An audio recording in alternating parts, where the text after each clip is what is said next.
ओम नमः सिद्धेभ्यः। ओम नमः सिद्धेभ्यः। ओम नमः सिद्धेभ्यः। सभी को सादर जय जिनेंद्र। बंधुओं, आज हम इस प्लेटफॉर्म से गुरुवाणी का वाचन कर रहे हैं। अक्सर ऐसा होता है सभी के साथ ही कि किसी न किसी बात पर गुस्सा आना स्वाभाविक होता है मनुष्य जीवन में। और तो और कई बार गुस्सा इतना प्रचंड हो जाता है कि दिमाग काम करना ही बंद कर देता है और कई बार तो अनहोनी भी हो जाती है। ऐसे विचार कि क्रोध आने पर क्या करें और क्या नहीं, इसका समाधान हम सरल शब्दों में संत शिरोमणि आचार्य श्री 108 विद्यासागर महामुनिराज के परम प्रभावक शिष्य मुनि श्री 108 प्रमाण सागर जी महाराज के मुख वचनों से मिला, जिसका वाचन हम आप सबके साथ शेयर कर रहे हैं। प्लीज़ औरों के साथ भी शेयर करें और हाँ, सब्सक्राइब करना ना भूलें, क्योंकि हम जैन धर्म पर आधारित और भी क्लिप्स बनाएंगे ताकि आपको उनकी नोटिफिकेशंस मिलती रहें। तो चलिए सुनते हैं गुरुवाणी।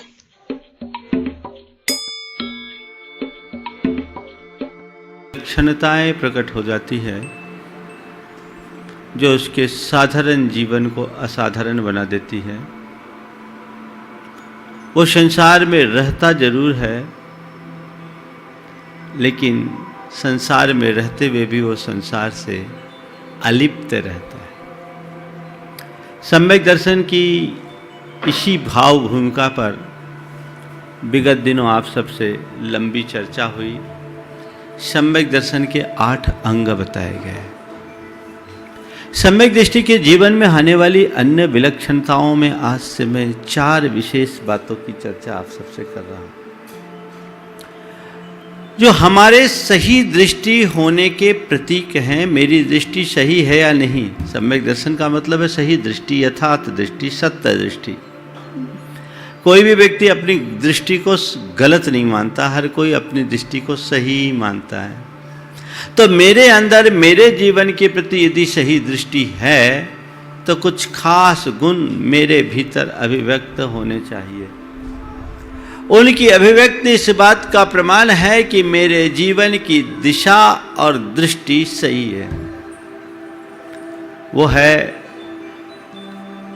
प्रशम, संवेग, अनुकंपा और आस्तिक। ये 4 ऐसे गुण हैं जो एक सच्चे धर्मात्मा के हृदय में सदैव प्रकट होते रहते हैं, प्रवाहित होते रहते हैं। आज बात मैं उसकी कर रहा हूं। सबसे पहली बात है प्रशम की। सामान्य रूप से प्रशम की जब भी चर्चा आती है तो हम लोग समझ लेते हैं समता। समता तो बहुत उच्च भूमिका में जाने वाले साधकों के वश की बात है।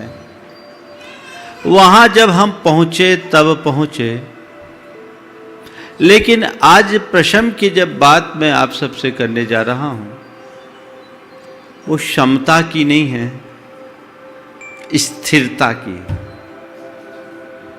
क्षमता और स्थिरता, इन दोनों में मौलिक अंतर है।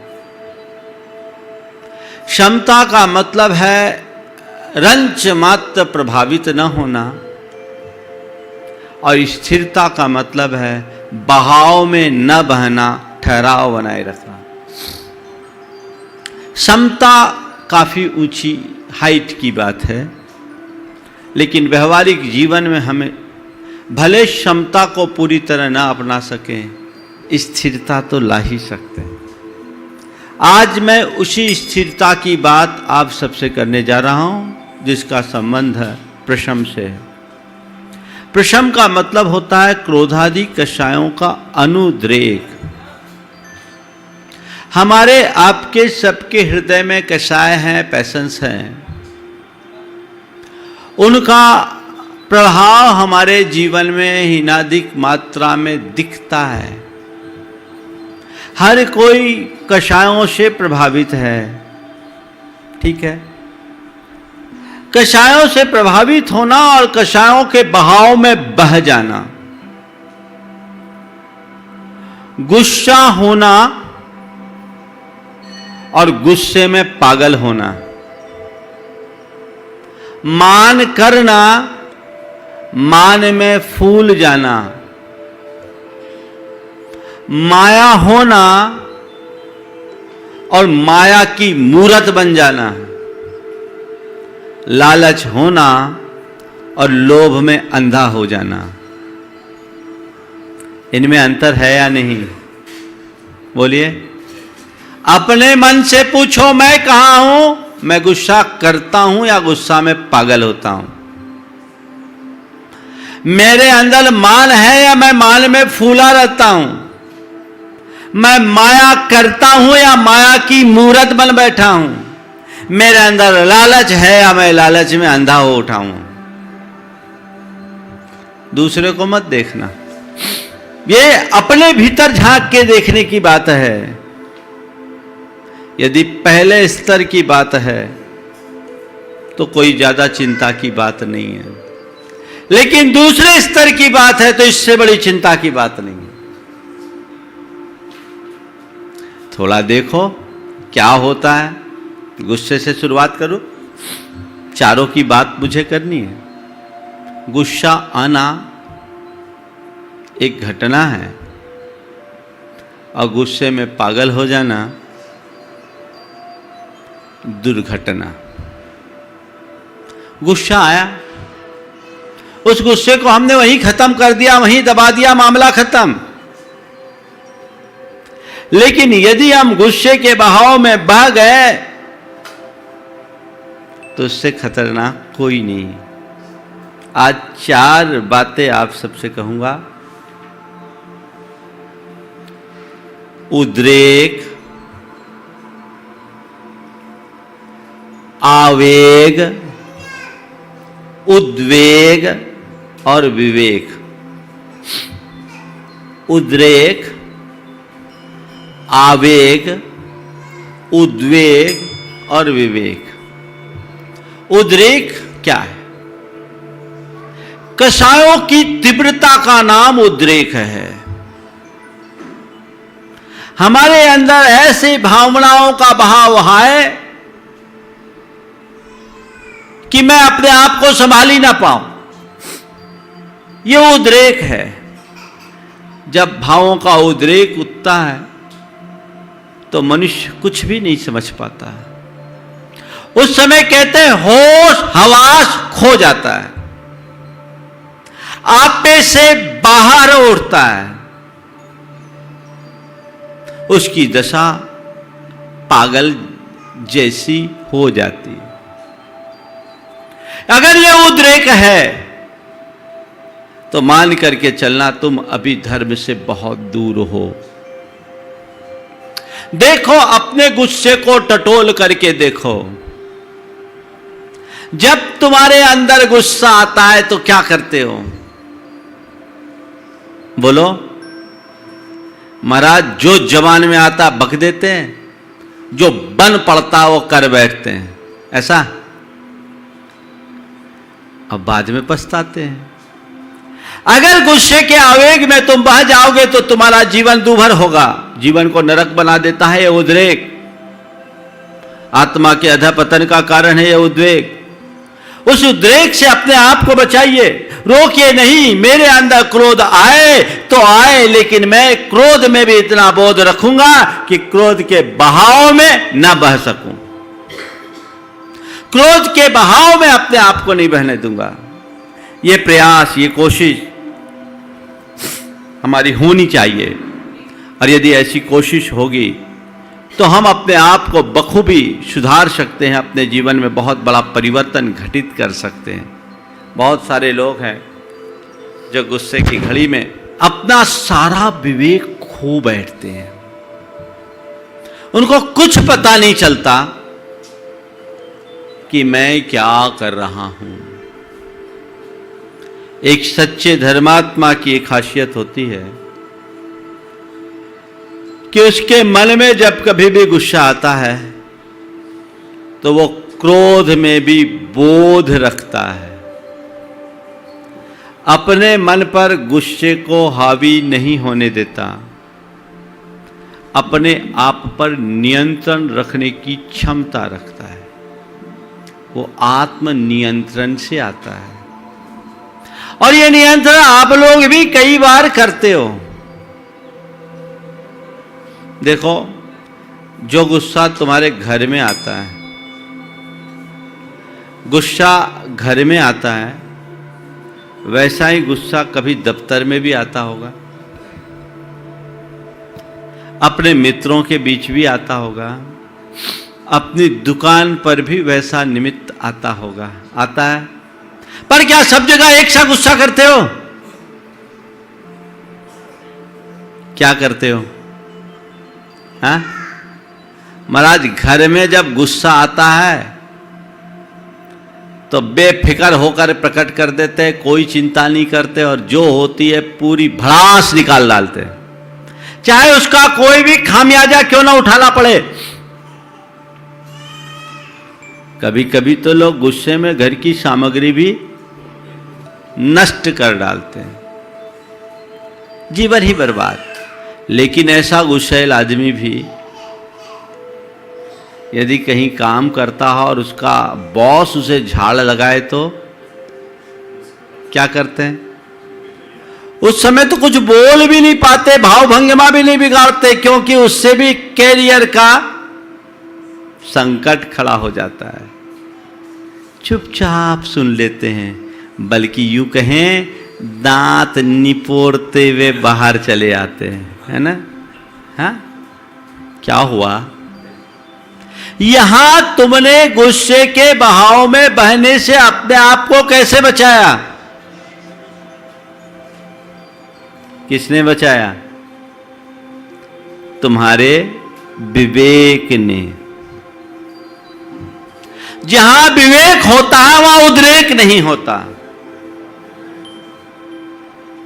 सम्यक दृष्टि विवेक ही होता है, और अपने इसी विवेक की शक्ति के बल पर वो मन में उत्पन्न होने वाले कसायों के उद्रेक को नियंत्रित करने में सक्षम हो जाता है। तो जैसे लोक व्यवहार में कई स्थानों पर तुम अपने विवेक को जागृत रखते हो तो बच जाते हो। यदि हर पल तुम अपने विवेक को जागृत रखोगे तो जीवन में कभी फिसल नहीं सकते, उद्रेक तुम पर हावी नहीं हो सकता।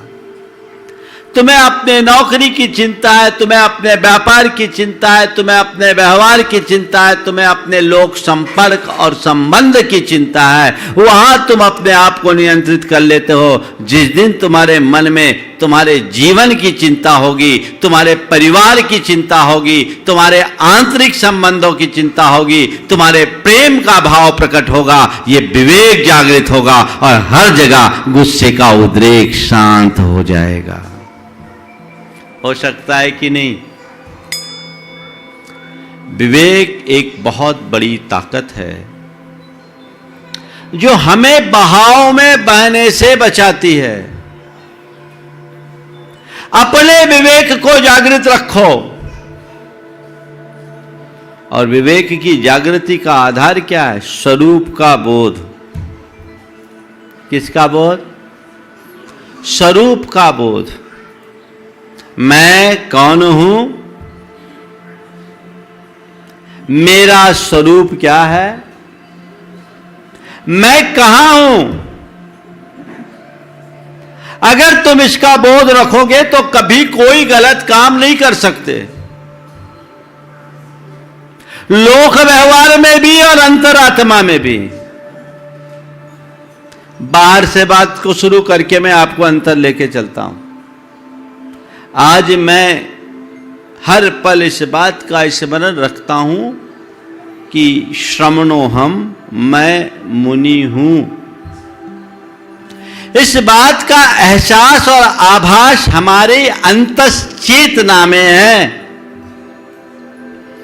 तो मेरे मन में हर पल इस बात की जागृति रहती है कि मैं मुनि हूं, तो मुझे अपने मुनिपन को सुरक्षित रखना है। मेरा यही भावबोध मेरे मुनिपन को संभाले हुए है। नतीजा मैं अपने प्रत्येक व्यवहार में इस बात की सावधानी रखता हूं कि कहीं कुछ मुझसे ऐसा ना हो जाए जो मेरे मुनिपन को लांछित करता हो। और इसी सावधानी के कारण 32 वर्षों से आज मेरा मुनिपन निर्बाध पल रहा है। मेरा ही नहीं, मेरे जैसे सभी मुनियों का, जिनके अंदर इस बात का हर पल विवेक हो, उनको अपने स्वरूप का बोध हो, तो वो कभी ट्रैक से बाहर नहीं आ सकते, है ना। तो मैंने तो अपनी कह दी, तुम अपनी सोचो। मैं क्या हूं? मैं क्या हूं? सबसे पहले मैं एक मनुष्य हूं। मानो हम, तो तुम्हें चाहिए मानवोचित कर्तव्यों से विरुद्ध कोई कार्य न करो, मानवीयता की सीमा में रहो। अगर तुम परिवार के प्रमुख हो तो तुम्हारे अंदर विवेक होना चाहिए कि मैं ऐसा कोई कार्य न करूं जो मेरे परिवार की मर्यादा के बाहर हो या जिससे मेरे परिवार को किसी प्रकार की क्षति पहुंचती हो। चाहे पिता हो, पति हो, पुत्र हो, भाई हो, मां हो, पत्नी हो, बेटी हो, कोई भी हो, जो मैं हूं उसे मेंटेन करना मेरा दायित्व है। यदि ये विवेक तुम्हारे अंदर होगा तो कोई गलत कार्य नहीं कर सकते। आपसे यदि कहीं कोई ऐसा प्रसंग आए कि कोई बड़ा क्राइम करना हो, आप करोगे क्या? क्यों? मैं एक सभ्य नागरिक हूं, मेरे लिए अपराध उचित नहीं है। अपने आप को रोक लो। चलिए और नीचे आता हूं। विवेक उद्रेक को कैसे रोकता है? मान लो कोई व्यक्ति किसी को शराब पीते देख रहा है, उनको शराब पीते देखते हुए एक पल का मन में आकर्षण भी आ रहा है। मन कह रहा आखिर देखा जाए ये लोग शराब पी के क्या करते हैं, शराब के नशे में क्या होता, एक बार टेस्ट करके देखा जाए। उस घड़ी आपने मन की बात मान ली तो आपके हाथ में शराब की बोतल आ जाएगी, देर नहीं लगेगी, और फिर फिसलोगे तो धड़ाम से नीचे गिरोगे, कोई पता नहीं।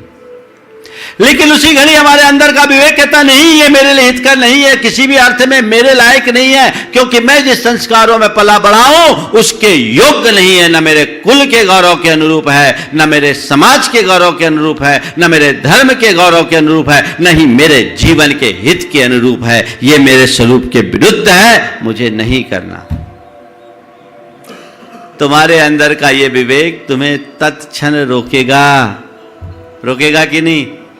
हाँ, किसके बदौलत रोका? जो आदमी नशा करते हैं ना, उनमें भी खुल्लम खुल्ला नशा करने वाले लोग कम होते हैं।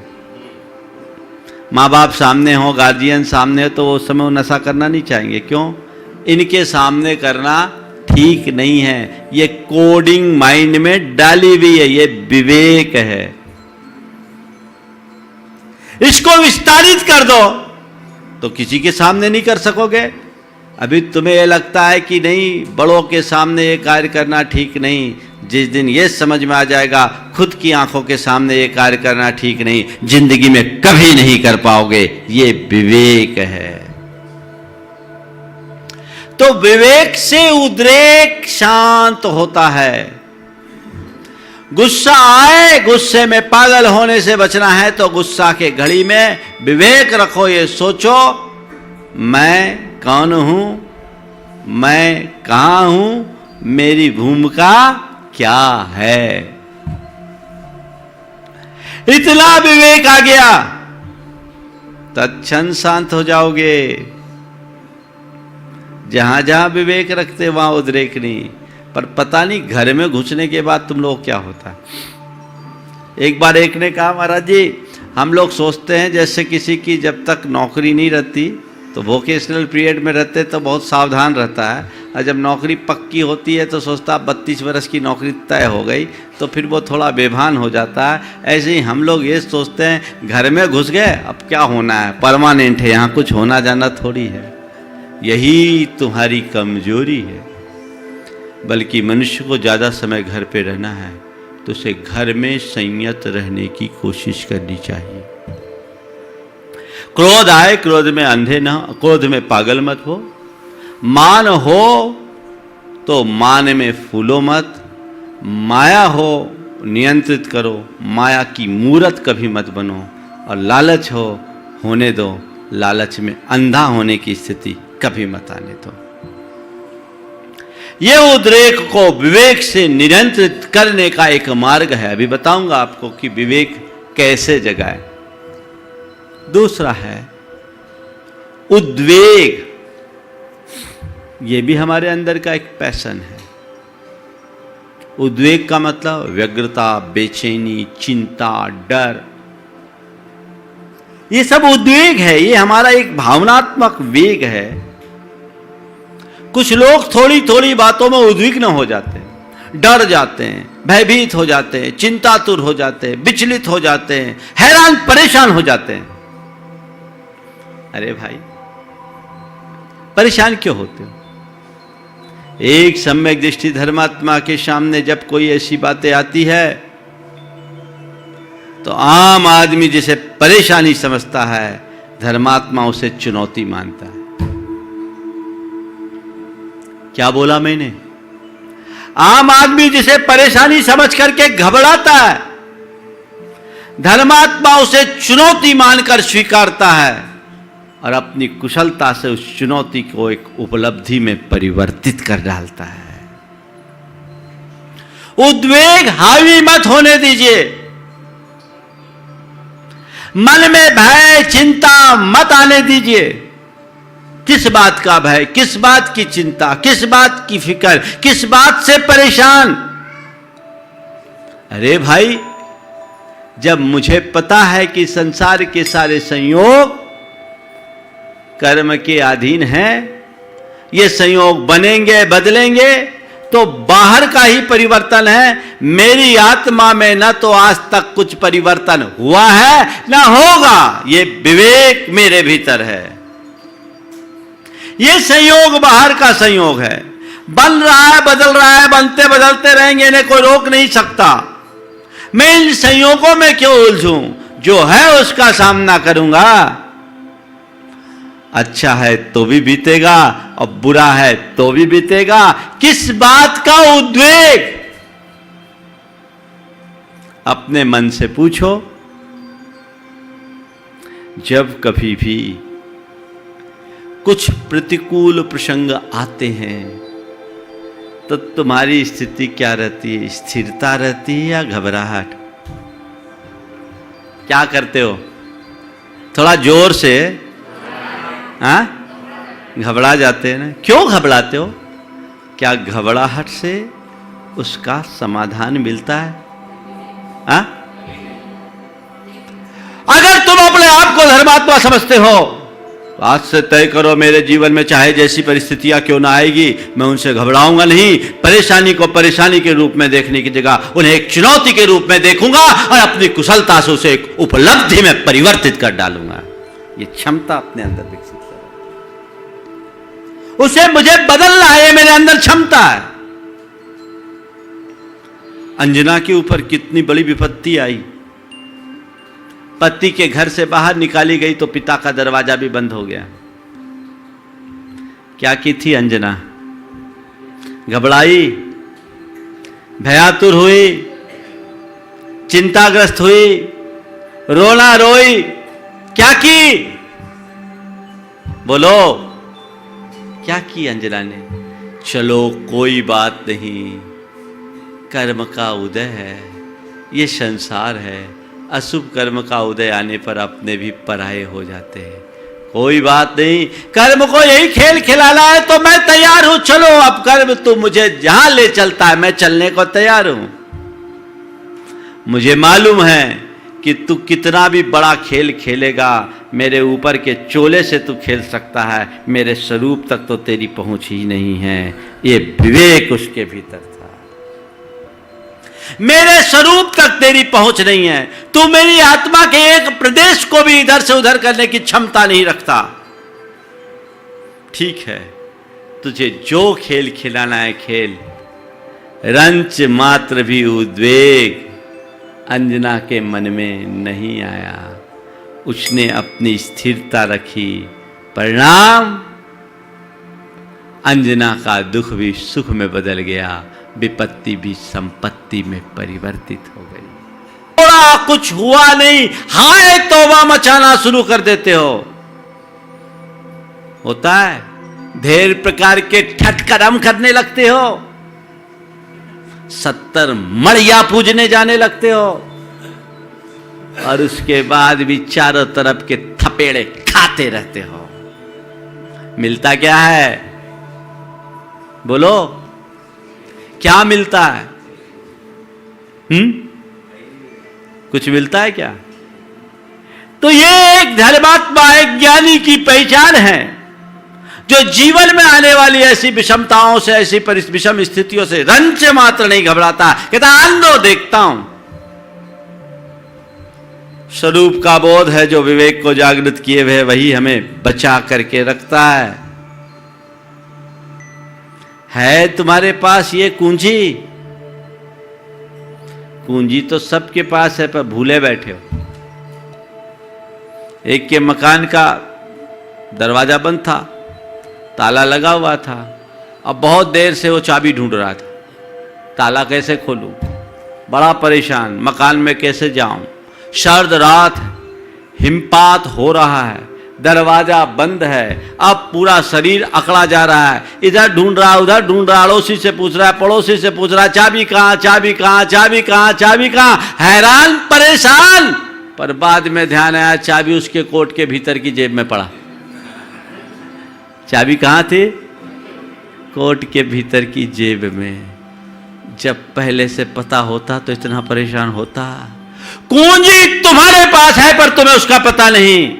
विवेक की चाबी से तुम अपने जीवन की हर समस्या का ताला खोल सकते हो, यह ताकत तुम्हारे पास है। जीवन की हर समस्या के ताले को खोलने की ताकत विवेक के पास है, वो कुंजी है। उसको संभालिए, उसका उपयोग कीजिए, जीवन को उस अनुरूप ढालने की कोशिश कीजिए। जीवन एक नई ऊंचाई तक पहुंच सकता है। तो कोई उद्वेग अपने ऊपर हावी मत होने दीजिए। न भय होगा, न चिंता होगी, न किसी तरह की परेशानी का अनुभव करोगे। अपने आप शांत हो जाओगे। तीसरी बात आवेग की है। आवेग यानी फोर्स आना। किसका? ये एक प्रकार का पैशन है, भावनात्मक आवेग। जब मनुष्य के अंदर उत्पन्न होता है, वो अच्छी और बुरी दोनों स्थिति में आता है। हर्ष का भी आवेग होता है, विषाद का भी होता है, खुशी में भी होता है और गम में भी होता है। इस पर भी नियंत्रण होना चाहिए। प्रायः आवेग में आवेश आता है ना? जब जब आवेग आता, आवेश आता है, एक्साइटमेंट, एक्स्ट्रा एक्साइटमेंट नहीं। अपने अंदर ठहराव लाइए। ज्यादा एक्साइटमेंट अच्छी बात नहीं है। आप देखिए, छोटे बच्चे थोड़ी थोड़ी बातों में बहुत ज्यादा एक्साइट हो जाते हैं, लेकिन बड़े आदमी जैसे जैसे समझदार होते हैं, बड़ी बड़ी बातों में भी सहज बने रहते हैं। होता है कि नहीं होता? बोलो। लोक व्यवहार में इतना तो तुम निभा लेते हो। जब बाहर की कोई चीज़ें आती हैं छोटी मोटी, उस समय बच्चे ज़्यादा उछलते भी, तो हाँ बेटा अभी कुछ उछलने की बात नहीं है, क्योंकि ये ऐसी बात नहीं है जिस पे हम इतनी खुशी मनाएं, है ना?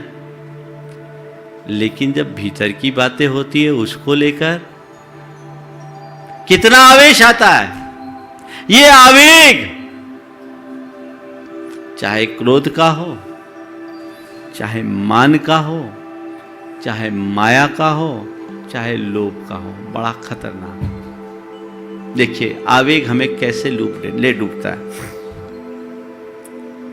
एक महिला के पति का 1 करोड़ की लॉटरी खुल गई। पति के लिए 1 करोड़ की लॉटरी खुल गई। पति साधारण सा रिक्शा चालक था। 1 करोड़ की लॉटरी खुली। पत्नी ने सोचा मेरे पति अगर इस समाचार को सुनेंगे, झेल नहीं पाएंगे तो कहीं हार्ट फेल ना हो जाए। हाँ, तो सीधे सीधे इन्हें नहीं बताना चाहिए। वो अपने एक गुरु के पास ले गई जो एक पादरी था। अपने पति को कही कि चलो आज पादरी से हम कहते हैं। पादरी को उसने बातें बताई, पहले से पादरी को बता दी थी। पादरी ने बातचीत में कहा ये बता तेरी 10,000 की लॉटरी निकल जाए तो तू क्या करेगा? बोले साहब 5,000 आपको दे दूं। 10,000 की लॉटरी निकली, क्या करेगा? 5,000 आपको दे दूंगा। बोले 1 लाख की? बोले 50,000 आपकी। बोले 10 लाख की तो 5 लाख आपको। पूछा 1 करोड़ की? तो बोला 50 लाख आपको। 1 करोड़ की तो बोला 50 लाख आपकी। और जैसे ही पादरी ने सुना 50 लाख आपकी, उसकी हार्ट फेल हो गया। उसका हार्ट फेल हो गया। समझ में आ गया? क्योंकि उसको ये पता था कि 50 लाख अब मुझे मिल रहा है, उसको तो पता नहीं था। ये अत्यधिक उत्तेजना का परिणाम है, ये एक्साइटमेंट का परिणाम है। ज्यादा एक्साइट मत होइए, अपने आप को मोड़िए। ज्यादा एक्साइट होना ठीक नहीं, अपने आप को मोड़िए। और अगर हम उस दिशा में अपने आप को मोड़ने में समर्थ हो जाते हैं तो हमारा जीवन बहुत आगे बढ़ेगा। सवाल कैसे लाए महाराज? प्रवचन में तो बहुत अच्छा लगता है और आप जब बोलते हैं तो अंदर खलबली मचने लगती है। अपनाए कैसे? महत्व इसका है, विवेक को जागृत करने के लिए। आप चाहते हैं कि मेरे अंदर कषायों का तेज उभारना है, या यूं कहूं कषायों की बाढ़ ना आए, तो उसके लिए कुछ प्रक्रिया है। भावना योग में मैं यही सब करवाता हूं। एक है ऑटो सजेशन। ऑटो सजेशन एक विश्व प्रसिद्ध प्रक्रिया है। आधुनिक मनोविज्ञान के पंडित इसे बहुत अच्छे से फैला रहे हैं और ये हमारे जैन शास्त्रों से ही बाहर गया है। ऑटो सजेशन यानी आत्म सुझाव। आप जब सहज रहे, जैसे जिन्हें बहुत ज्यादा गुस्सा आता है, या कितने आदमी जिनको गुस्सा नहीं आता, थोड़ा बताना। मतलब सबको आता है, तो कितने लोग हैं जिनको गुस्सा आता है बताओ? तो हाथ तो उठाओ, देखें। इतने डरते डरते क्यों उठा रहे? कुछ लोग सोच रहे उठाऊंगा तो फोटो ना खींच जाए। सबको आता है। चलो रुको, कितने लोग हैं जो गुस्से में आपा खोते हैं? आपा खो देने वाले, जिनको होश नहीं रहता गुस्सा आता है तो, है ना? करीब 5% लोग यहाँ दिख रहे हैं। बहुत अच्छी बात है। मुझे लगता है सिद्धवरकूट आते ही आते सब शुद्ध हो गए, है ना? चलिए, अब आपको अगर गुस्से पर नियंत्रण करना है, एक एक चीजों पर मैं आगे आगे बताऊंगा, पर केवल गुस्से पर आप नियंत्रण रखना चाहते हो ईमानदारी से, तो एक प्रयोग करें। हर पल एक वाक्य दोहराएं, मुझे शांत रहना है। बोलो, मुझे शांत रहना है, मुझे शांत रहना है, मुझे शांत रहना है, मुझे शांत रहना है। रोज सुबह उठो, 108 बार इसको दोहराओ। क्या दोहराना है? हंसो नहीं, बोलो जोर से। मुझे एकदम दीर्घ और लयात्मक तरीके से घर की छत पर बैठ जाओ। मुझे शांत रहना है, मुझे शांत रहना है, मुझे शांत रहना है। ध्यान रखना, ये हंसने की बात नहीं है, ये कोई मिमिक्री का शो नहीं चल रहा है, ये तुम्हारे जीवन के रूपांतरण का मोटिवेशन है, प्रेरणा है। अपनाओ, बदल जाओगे। इससे क्या होगा? तुम्हारे सबकॉन्शियस में ये बात गहरे जाकर बैठ जाएगी, और जब अवचेतन मन में ये बात गहरा जाएगी, तो जब कभी गुस्सा का क्षण आएगा, अंदर से ये उभर आएगा, मुझे शांत रहना है, मुझे शांत रहना है, मुझे शांत रहना है। और यही उभार तुम्हें रोक देगा, नहीं भैया चलो, रुक जाओ। कर सकते आप? कर सकते हैं? इसमें कोई रुपया पैसा तो नहीं लगना। थोड़ा सा प्रयास आपको करना है ईमानदारी से। आप अपने आप गुस्सा आ भी जाए तो उसके बहाव में बहने से बच जाओगे। आप नियमित कीजिए, 1 सप्ताह बाद इसका असर दिखेगा और 3 महीने में रिजल्ट 100% मिलेगा। शांत हो गया? प्रयास कीजिए। जीवन में आमूलचूल परिवर्तन घटित किया जा सकता है। हमारे यहां कहा गया कि तुम जो भी संकल्प करते हो, उसको अगर सिद्धि में परिवर्तित करना चाहते हो तो अपने संकल्प की भावना भाओ। संकल्प सिद्धि में बदलेगी। तुम्हें जो चाहिए उसकी भावना भाव, भावना भाव, भावना, बस वही, मुझे शांत रहना है। क्या करो? जिस कमरे से बार बार निकलना आना जाना है, दरवाजे पे लिखो मुझे शांत रहना है। अपने ऑफिस के टेबल पर कांच के नीचे लिख दो मुझे शांत रहना है। गाड़ी में है, लिख दो मुझे शांत रहना है। जहां देखो वहां एक ही बात तुम्हारी दृष्टि में आनी चाहिए, मुझे मुझे मुझे। देखो क्या चमत्कार आता है। बड़ा प्रैक्टिकल काम है, लेकिन क्या बताऊं, तुम लोगों की हालत ही अलग है। बस एक बार प्रवचन सुन लूं और मैं बदल जाऊं, महाराज का आशीर्वाद ले लूं और बदल जाऊं। अगर ऐसा बदलना होता तो अभी तक तो दुनिया कई बार बदल गई होती। नहीं, बदलाव हमें खुद के भीतर घटित करना है। उसके लिए हमें खुद को तैयार करना होगा। शांत रहोगे, तुम्हारे अंदर क्रोध हो, तुम्हारे अंदर भय हो, तुम्हारे अंदर अवसाद हो, तुम्हारे अंदर चिंता हो, तुम्हारे मन में अन्य कोई दुर्बलता और विकार हो, इस ऑटो सजेशन के माध्यम से आप उसे दूर कर सकते हैं बड़े आसानी से। जब से भावना योग मैंने लोगों को बताया, बहुत सारे लोग मेरे संपर्क में हैं जो इसका प्रयोग करके आज अपने भीतर बहुत गहरा रूपांतरण महसूस कर रहे हैं। आप भी कर सकते हो। अपने जीवन को नरक बनने से बचाना चाहते हो तो ये रास्ता अपनाओ, नहीं तो भुगत तो रहे हो। हमें क्या करना, तुम्हारी तुम जानो। मैं तो एक केवल प्रशस्त भाव रखकर आप सबके बीच ये बात कहता हूं कि जीवन में बदलाव घटित करना चाहते हो तो कुछ हमें अपनी दृष्टि को बदलना होगा। मेरे मन का विवेक जगे, और यदि अंतरात्मा का विवेक जग जाए, हर पल मैं आत्मा हूं, मैं आत्मा हूं, मैं आत्मा हूं, मैं शुद्ध आत्मा हूं, मैं पवित्र आत्मा हूं, ये भावना गहरी बन जाए तो फिर तुम्हारे लिए कोई भी कठिनाई नहीं हो सकती। अपने आप विकारों का उभार शांत होगा और तुम हर पल अपने जीवन की मस्ती का आनंद ले सकते हो। अभी तो लोग त्रस्त हैं। बोलो, त्रस्त हो कि मस्त? हाँ, त्रस्त हैं और कसम खाए हैं कि ऐसे ही रहेंगे। क्या करना है? त्रस्त होकर के अपना जीवन बिताना है या मस्त होकर के जीवन का आनंद लेना है? संकल्प लीजिए अपने भीतर परिवर्तन का।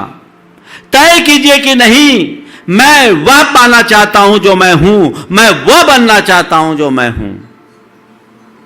मुझे वह पाना है, मुझे वह बनना है जो मैं हूं। अगर मैं हूं की स्थिति में आ जाऊं तो बाकी सारी बातें अपने आप समाप्त होगी। एक धर्मात्मा के जीवन में यही विशेषता होती है, इसलिए वह इन सब बातों से कोसों दूर रहता है। तुमने धर्म की बातें बहुत सुनी, धर्म की चर्चाएं तुम बहुत करते हो और तत्व की बातें भी खूब कर लेते हो, लेकिन उसे अपने जीवन में कितना उतार पाते हो, महत्वपूर्ण यह है। बहुत से ऐसे धर्मात्माओं को मैं जानता हूं जो मंदिर में घंटों पूजा करते हैं और मंदिर से घर आने की बात तो दूर, कई लोग तो मंदिर में ही एकदम उबल पड़ते हैं। मैं एक जगह गया शांति धारा कराने, शांति धारा कराने गया तो वहाँ एक सज्जन थे जो मंदिर के ठेकेदार होते हैं, शायद भगवान से कांटेक्ट मिल गया हो उनको। मैंने देखा पहली बार मैं गया और किसी व्यक्ति ने उससे कुछ कह दिया, थोड़ा पीछे कर दिया, बोला तो थोड़ा पीछे आ जाओ। और क्या था, उसने इतना एकदम उबाल दिखाया कि पूछो ही मत, एकदम उबाल पड़ा। मुझे लगा भैया ये क्या हो रहा है, 50 आदमी भगवान के अभिषेक के लिए तैयार, शांति धारा का काम। हमने कहा ये कैसा मंगलाचरण, और मुझे पहुँचे पहला ही दिन था, एक दिन पहले पहुँचा था। हम बोले ये कौन सा मंगलाचरण भाई, आज क्या काम किया जाए। थोड़ी देर तो मैं कुछ नहीं बोला, हम बोले अभी इसका उद्वेग बहुत ज़्यादा है, इसको बोलने से कोई फ़ायदा नहीं। लोगों ने बोला महाराज इसकी आदत ही है, रोज़ ऐसी स्टेशन फंसती, रोज़ इसकी किसी न किसी से स्टेशन फंसती है। तो मैंने कहा भैया अब मुझे लगता है भगवान पर शांति धारा छोड़ने की जगह इस पर शांति धारा डाली जाए, इसको शांत किया जाए। मैंने उसे एक तरफ बुलाया और मैंने कहा भाई इतना उद्वेग क्यों, तू धर्मी है, तू रोज सबसे पहले मंदिर आता है, तो तेरे अंदर तो और शांति प्रकट होनी चाहिए। तूने क्रिया को धर्म मान लिया, तुझे पता है कि भगवान के सामने अपने परिणाम खराब करने का क्या मूल्य तुझे चुकाना पड़ेगा। आखिर ऐसा क्यों, और जब तू भगवान के सामने ये हाल रखता है तो घर में और घर वालों के बीच में क्या होगा। तेरा जीवन निरस, बेटा वहीं था, बोला महाराज समझाइए, हम लोग तो परेशान है, घर को नरक बनाए बैठे, आप ही समझाओ, आप ही बोल सकते हो। जब मैंने उसे संबोधित किया उसकी आंखों में आंसू आने लगे, उसे अपनी गलती का एहसास हुआ। बोले महाराज क्या करूं, मुझसे सहन नहीं होता, गलत को बर्दाश्त नहीं कर सकता। मैंने कहा गलत को बर्दाश्त करने की बात भी मैं नहीं कह रहा हूं, पर गलत का प्रतिकार तो सही तरीके से करो। गलत का प्रतिकार भी यदि गलत तरीके से करोगे तो और बड़ी गलती होगी। कुछ लोग हैं जो कहते हैं मैं गलत को बर्दाश्त नहीं कर सकता। ठीक है, मैं तुमसे कहता हूं, मैं भी समर्थक नहीं हूं कि तुम गलत को बर्दाश्त करो, पर गलत को गलत तरीके से प्रतिवाद मत करो। गलत का प्रतिवाद भी करना है तो सही तरीका अपनाओ। यदि सही तरीका अपनाओगे तो गलत अपने आप में गलत नहीं रहेगा, सुलट जाएगा। ये बातें मैंने उसको अकेले में बुला करके कहा तो मामला सलट गया। अगर उस जगह कहते तो मुझे ही उपदेश दे देता, हो सकता उसका शिकार मुझे बनना पड़ता। तो इतना अनुभव तो मुझे है, इतना अनुभव है, ठीक है। जो हाँ ये बात तो समझना चाहिए ना। और एक बात बताऊं, अगर कोई सर्जरी करनी है तो ओटी में ही होनी चाहिए, ओपीडी में नहीं। अगर ओटी का काम ओपीडी कर लेंगे तो इन्फेक्शन हो जाएगा, बड़ा मुश्किल है। तो मैं देख समझ करके करता हूँ बात। आप सबसे भी कहता हूँ प्रसंग और परिस्थिति के अनुरूप व्यवहार करना चाहिए, अपने विवेक को जागृत करने का प्रयास करना चाहिए। विवेक में वह शक्ति है जो हमारे सब प्रकार के उद्वेग और आवेग को शांत कर सकती है, और इसी का नाम है प्रशम भाव, जिसे हमें बढ़ाना है। मुझे प्रशम भाव में डूबना है, ये लक्ष्य बनाओ। हर पल ये सोचो मुझे शांत रहना है, एक ही लक्ष्य बनाओ, मुझे शांत रहना है, मुझे शांत रहना है, मुझे सहज रहना है, मुझे शांत रहना है, मुझे सहज रहना है। एक ही धुन लगा लो अपने अंदर, देखो क्या मजा है, महाराज ऐसा करूंगा तो कहीं इनएक्टिव तो नहीं हो जाऊंगा। अरे थोड़ा एक्टिव हो गए करो तो फिर मुझसे बात करना। बहुत दिमाग लगाते हैं। शांत रहने का मतलब ये नहीं कि निश्चेष्ट होना, शांत रहने का मतलब है सहज रहना, सहज रहना, सक्रिय बनना, लेकिन सहज होकर। तुम लोग प्रयास कम करते हो, परेशान ज्यादा होते हो। अब मैं कहता हूं प्रयास पूरा करो, परेशान बिल्कुल मत हो। यह रास्ता अपनाओ तो जीवन में व्यापक बदलाव घटित होगा। वो हमारे जीवन की एक बड़ी उपलब्धि होगी। आप लोग इसे परिवर्तित करना शुरू कीजिए। आने वाले 31 तारीख से 2 तारीख तक भावना योग का जो कार्यक्रम यहाँ पर है, ये पहला शिविर के रूप में है, लेकिन इसका लाभ लोगों तक होना चाहिए, लोगों तक इसे पहुँचाना चाहिए। हम थोड़ी सी साधना से अपना और औरों का जीवन आमूल-चूल बदल सकते हैं। हम इसकी शुरुआत करें, अपने आप को बदलने का संकल्प लें। जिस दिन ये ठान लोगे, तुम्हारे लिए कुछ भी असंभव नहीं है। हमेशा ये देखो मुझे क्या पाना है, ये मत देखो मुझे क्या खोना है। नेगेटिव बातों को गौन करो, पॉजिटिव बातों को आत्मसात करके बढ़ते जाओ, बढ़ते जाओ, बढ़ते जाओ। जीवन में बहुत बड़ा बदलाव आए। इसके साथ ही आने वाले 7 तारीख को श्रुत पंचमी है और 2 तारीख को गुरु राम गुरु आचार्य ज्ञान सागर जी महाराज का समाधि दिवस भी है और 1 तारीख को शांतिनाथ भगवान का गर्भ जन तप कल्याण है। श्रुत पंचमी के दिन यहाँ एक बहुत अच्छा कार्यक्रम है। देश भर के जैन समाज में एक जागरूकता लाने के लिए जैन जनगणना जागरूकता अभियान की शुरुआत यहाँ से की जा रही है। जो विगत दिनों हमने रतलाम में कहा था, समाज के जनगणना को ठीक तरीके से करके, ताकि समाज का आर्थिक सर्वेक्षण करके समाज के अभावग्रस्त लोगों को सशक्त बनाने के कुछ ठोस कार्यक्रम बनाए जाए। मुझे बड़ी प्रसन्नता है कि बिना किसी संस्थागत व्यवस्था के लाखों परिवार उससे संबद्ध हो गए, लेकिन इसे व्यवस्थित तरीके से करने के लिए, इसे एक अच्छा स्वरूप प्रदान करने के उद्देश्य से 7 तारीख को यहाँ पर एक चिंतन बैठक बुलाई गई। जिनके संपर्क थे उन सबको यहाँ से सूचना दे दी गई, लेकिन जो इस कार्यक्रम में जुड़ना चाहते हैं, जो इस अभियान का हिस्सा बनना चाहते हैं, जो चाहते हैं कि मैं अपने समय, शक्ति और संसाधन का एक अंश समाज के कल्याणकारी इस कार्य में लगाऊं, उन सब का स्वागत है। वो इसी मंच के से उसका अपना निमंत्रण समझो यहाँ आ जाए। बस पूर्व सूचना दे दे तो विजय भाई को थोड़ी सहूलियत हो जाएगी, है ना। आप अपने आने की सूचना दीजिए। ये पहली बैठक है, मुझे मालूम है इसकी अनेक बैठकें करनी होगी, लेकिन मुझे पक्का भरोसा है कि इस बैठकों के बाद हम अपने लक्ष्य तक आगे बढ़ेंगे। हमें आने वाले 2021 में जो जनगणना है उसके लिए जागरूकता जगानी है, ताकि लोग सही तरीके से जनगणना कर सके और हमारी वास्तविकता का लोगों को पता लग सके, और हमारी समाज के बीच जो चुनौतियां हैं हम लोगों को उन तक से अवगत करा सके और उनका समाधान भी प्राप्त कर सके। इस भाव के साथ इस सारे के सारे कार्यक्रम को सुनिश्चित किया गया है। आप सब लोग उसमें अपनी सहभागिता दें और अपना जुड़ाव जोड़ें। जो न भी आ सकते हैं वे अपनी सूचना दें कि मैं इसमें रुचि रखता हूं, ताकि आने वाले अभियान में उन्हें इससे जोड़ा जा सके और उनकी क्षमता का पूरा लाभ उठाया जा सके। इस भाव के साथ अधिक विस्तार न देते हुए आज प्रशम भाव की बात मैंने की है। एक सूत्र लेकर जाना है, मुझे मुझे मुझे। कब तक गुनगुनाओगे? यहीं की बाहर भी, हर पल मुझे। खुद के लिए बोलना, दूसरे को मत बोलना, नहीं तो कोई गुस्सा से आ जाए, कहो तुझे शांत रहना है, गड़बड़ हो जाए। मुझे शांत रहना है, मुझे शांत रहना है, मुझे शांत रहना है। लगातार आप 1 सप्ताह करके देखिए,